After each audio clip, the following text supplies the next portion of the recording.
Stack.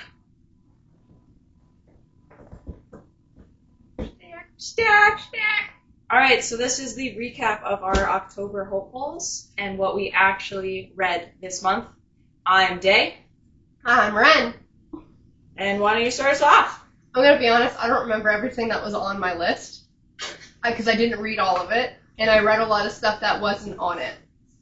But I'll start with something I know was on the list that I did read, and it's Don't Whistle at Night, which is a collection of Indigenous short stories.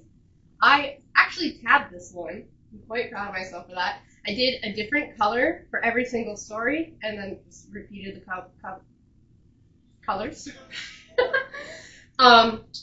I found the first couple stories were phenomenal, and then the middle lacked, and then the ending, well, there's no tab, so apparently I didn't like the ending either. So there were a few standout stories, but overall I would rate it a 4-star. Okay. But the few stories that were really good were phenomenal, like worth reading it for them. Chef kiss. But overall, I recommend it. Nice. Alright, my first read of October was The Court of the Vampire Queen. This is the author of Neon Gods. For any of those who do not know who Katie Roberts is, or Katie Roberts, sorry.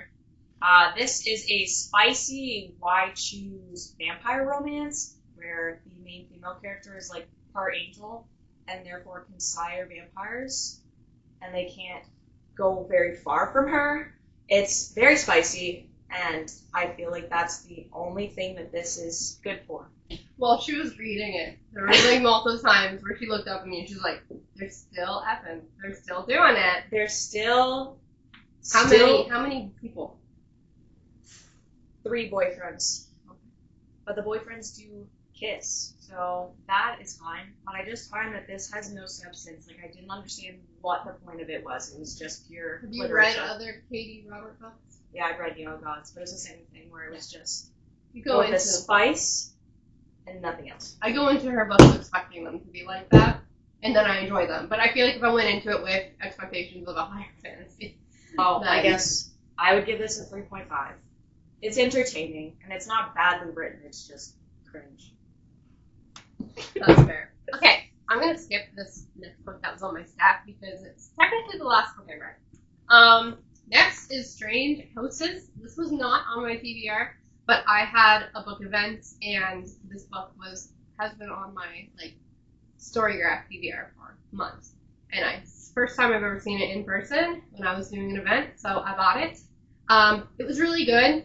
If you don't know what it's about, basically this person finds a really weird house design, layout, when he's house shopping, and he sends it to his friend, and they start digging into the history of the house, and they find out there's this whole weird family tradition that involves hiding children. That's all I'm gonna say. That's so creepy. It's really creepy in that sense. However, I am only gonna give this book 3 stars. It was a really cool concept, and it was really cool, unique idea. But what I struggled with is the novel is written interview style, and it was basically just other characters telling the main character what happened, and he actually did no detective work himself. This could have been so much better if there was actually a story going along and not just conversations here's information. Oh, okay. Yeah, So they were just giving him the information freely. Format. Yeah. Okay. But it could also, this is a Japanese novel, and it was translated, so it could also be translation error. So, I still really enjoyed it, though, even though I gave it a low rating. My second book for October is The Immortal Rules. This has been on my TBR since I was a teen. It is a dystopian vampire novel, and it's set around a girl who ends up turning into a vampire.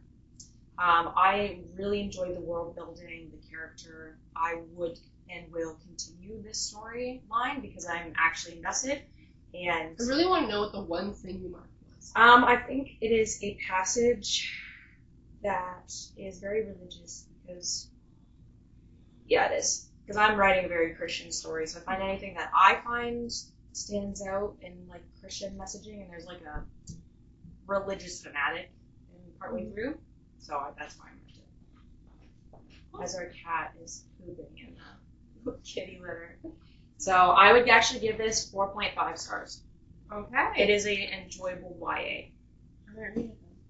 Okay. My mom recommended this. I'm not surprised. All right. Next up, this is a book that was on my TBR. I have not finished it.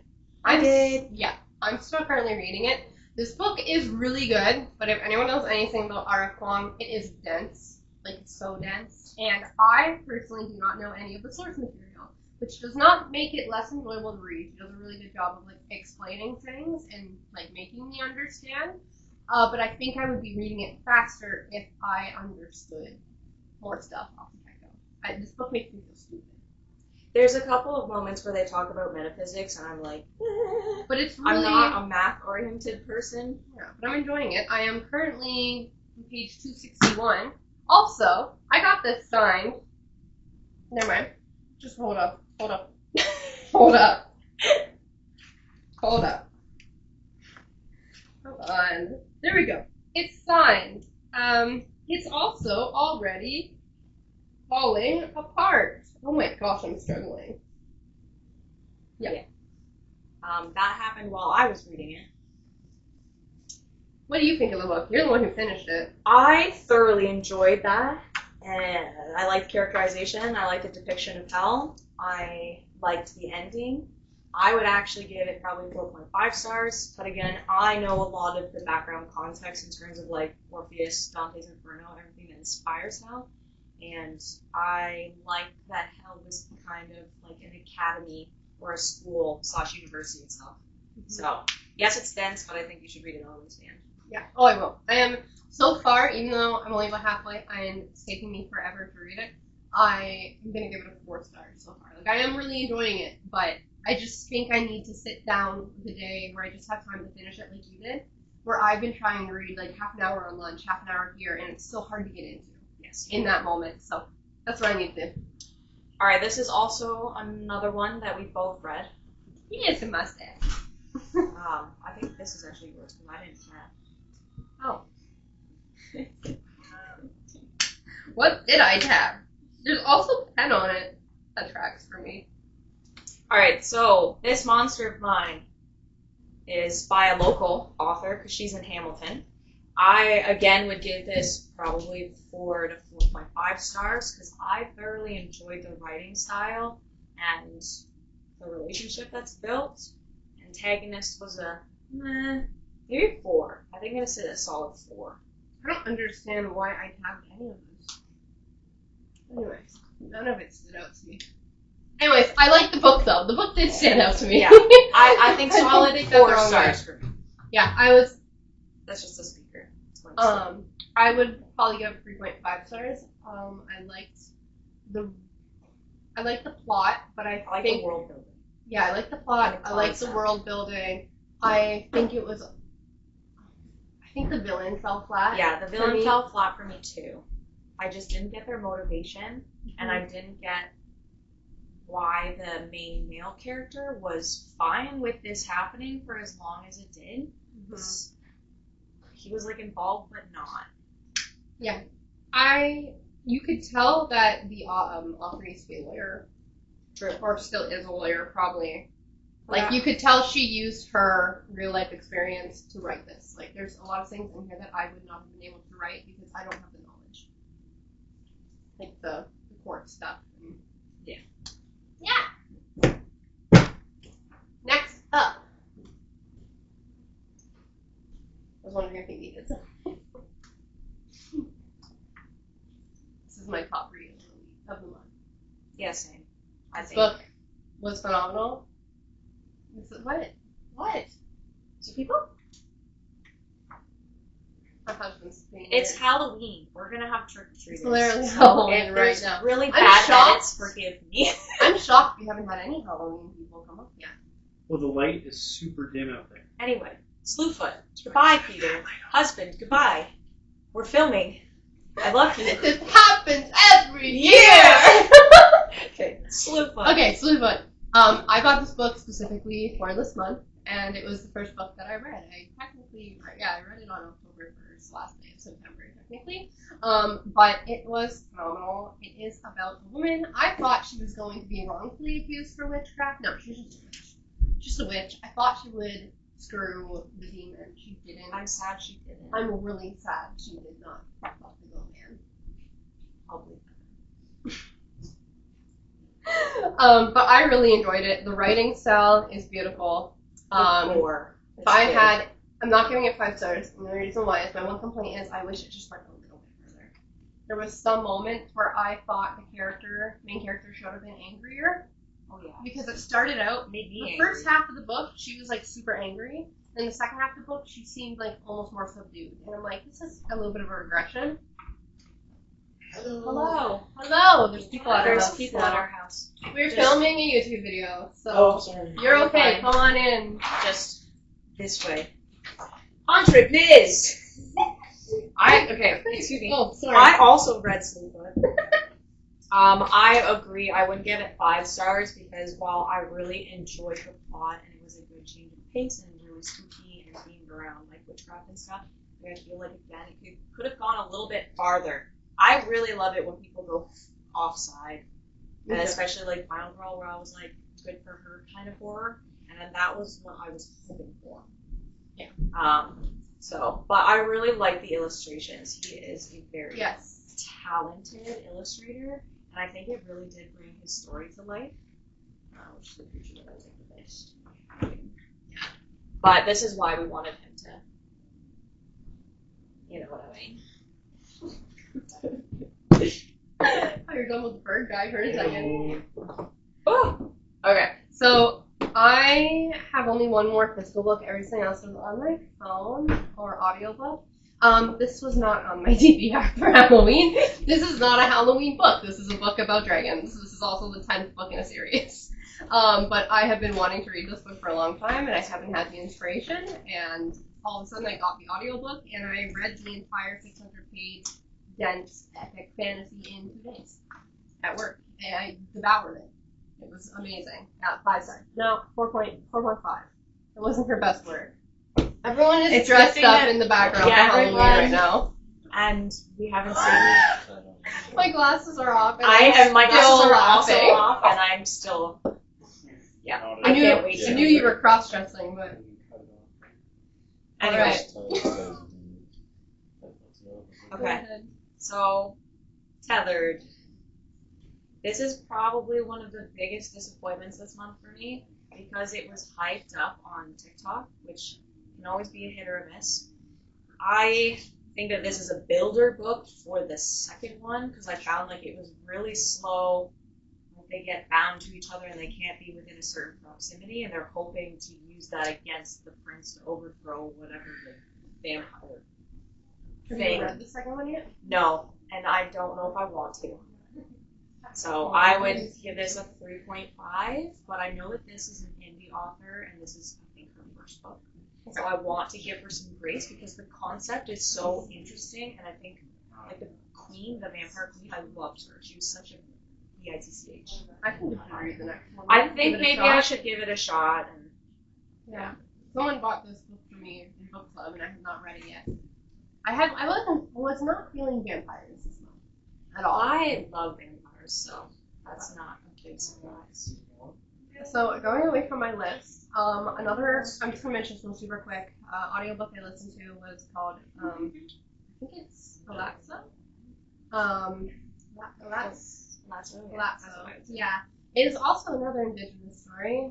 It is a YA story though, and it fell really flat for me. I only gave it 3 stars. I just definitely was not the target audience. So I'm skipping past that one. The next book that I read that I'll mention, and then you'll go. I think you have one left. No, I've got. Oh, you've got multiple. I've Go actually, ahead, and I then. have one digital one too. Okay, go ahead. You read more than me then. I think I read 10 books. So this is Beyond the Darkness. It's in that stack of really awful 2010 romance books that I bought. This is a werewolf story where the main male character, like 20 so or years ago, created like the werewolf race is like diminishing, so they genetically create female werewolves, and then they're all kidnapped as babies, and then they're raised by the villain of the story. So it's actually, I would give this a nice, like, the writing is very cringe, and, like, a lot of it's very cringe, but I'd actually give it probably a 4. Like, I was eating it up. What year did it come out? I think 2000. I think I asked you this in the last video. I know. 2010. I know. So, which I could definitely tell based on dress and tech and everything else and some of the slang, but I actually really like this. Go ahead. Another vampire book.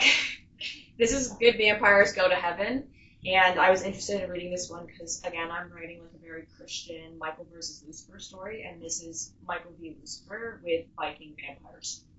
And there's 2 different versions of the vampires. There's the ones that are created by Lucifer, which they're fighting against, and the ones that are created by Michael, which are the Evangels, the Viking angels. Evangels. The Evangels. I don't like the name. And the main male character, his penis is barbed at the start, and she has to remove them. Everyone in the room looks at us.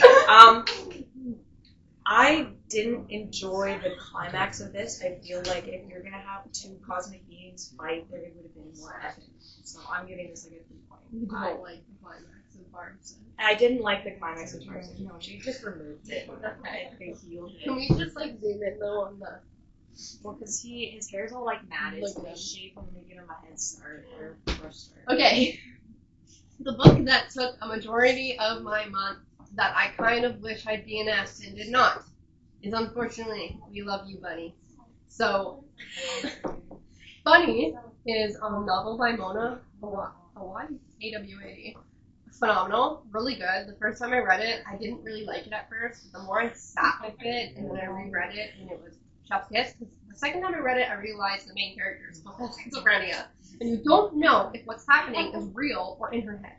In the sequel, We Love You, Bunny, everybody in this college town is apparently in on it, and like a whole bunch of people are dying, and like they're making a bunch of basically they have a cult, and they take wild bunnies, and then they use their mind fuckery powers, bleep that out, to blow them up, and they turn into hot men. But the hot men don't have dicks. And that's the concept of the book. Yeah, it's weird. And it's a really weird horror.